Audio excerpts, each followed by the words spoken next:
साहब क्या कहेंगे सर? वज़ीर-ए-आज़म सर, कोर्ट के आर्डर मिलने के बाद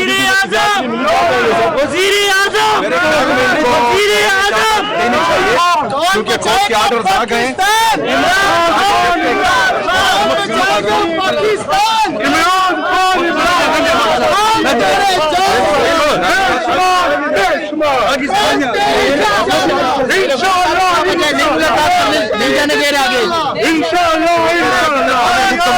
आगे देखते हैं क्या नहीं, तो हाई कोर्ट ने हुक्म दिया है कि जाए मुलाकात की इजाजत दी जाए। मेरे ख्याल में इनकी आंखें और कान अभी खराब हैं, तो देखते हैं कि मतलब कहीं से ऐसा चिट आ जाए जिससे इनकी आंखें और कान खुल जाए, तो शायद गेट भी खुल जाए।